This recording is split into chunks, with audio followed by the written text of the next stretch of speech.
युद्ध अब कतई भयानक शब्द नहीं है किसी के लिए। एक कॉमन शब्द इसलिए हो गया है कि दुनिया भर में जहाँ तक जब तक युद्ध चलते रहते हैं, चल रहे हैं, सालों से चल रहे हैं, महीनों से चल रहे हैं। न्यूज़पेपर, अलग अलग चैनल से हमें जान माल के नुकसान के बारे में पता लग रहा है, नए नए अस्त्र शस्त्र के बारे में पता लग रहा है, परमाणु बम के बारे में पता लग रहा है, नेताओं के वक्तव्य आ रहे हैं, दूसरे देशों की राय उसके बारे में आ रही है।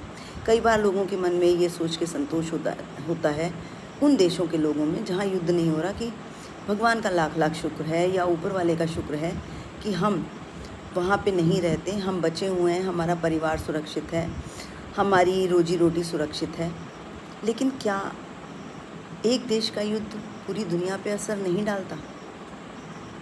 वो अलग बात है अगर हम कॉमर्शियल तरीके से सोचें कि एक्सपोर्ट इंपोर्ट का बिज़नेस ठप हो जाता है, सामान की आवाजाही रुक जाती है, दूसरे देश से आने वाला सामान नहीं मिल पाता तो महंगाई बढ़ जाती है, हमारे देश से सामान दूसरे देश में नहीं जा पाता तो हमारी कमाई रुक जाती है।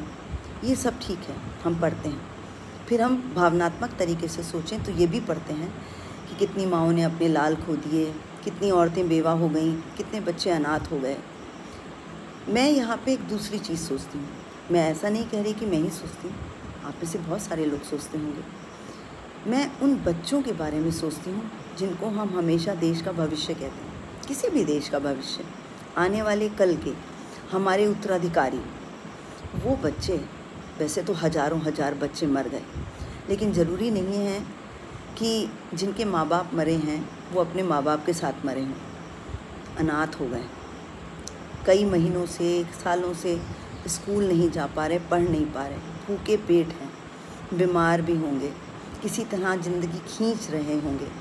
माँ बाप नहीं होंगे तो किस तरह से रखे जा रहे होंगे।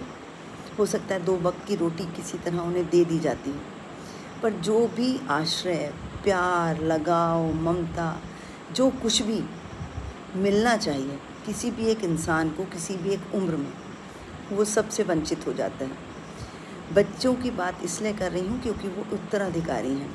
अब आप सोचिए, युद्ध शांत हो गया, सब चीज़ें सेटल हो जाएं और हम ये सोच के खुशी मनाएं, चलो अब युद्ध नहीं हो रहा, बिज़नेस फिर से रन होगा, एक्सपोर्ट इंपोर्ट फिर से चल पड़ेगा, धीरे धीरे नौकरियां बन जाएंगी, बिल्डिंग्स जो गिर गई हैं वापस बना ली जाएंगी। लेकिन क्या वो बच्चे जो ज़िंदा रह गए हैं, जो इतना लंबा समय क्राइसिस में काट रहे हैं, बिना परिवार के काटेंगे?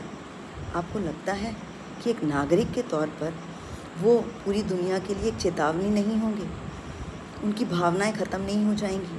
उनके सेंटिमेंट्स, इमोशन ख़त्म नहीं हो जाएंगे? वो एक चलता फिरता मानव बम नहीं बन जाएंगे? मैं ये नहीं कह रही हूँ कि वो सब हो जाएंगे, लेकिन कैसी अमानवीय कंडीशंस में वो होंगे, तो कैसे हम मान सकते हैं कि वो एक सामान्य बैलेंस व्यक्ति की तरह, नागरिक की तरह जीवन को आगे चलाएंगे? कितनी निराशा, कितनी हताशा उनके जीवन में होगी। तो क्या आगे दुनिया भावनात्मक रूप से सुरक्षित होगी?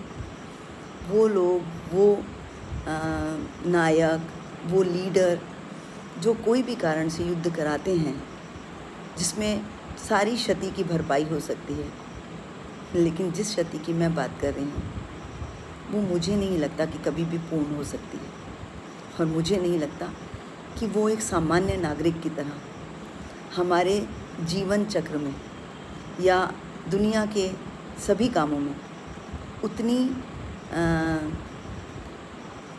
सक्सेसफुली भागीदारी दे पाएंगे जितनी अच्छी परिस्थितियों में पलने बढ़ने के बाद वो दे पाते।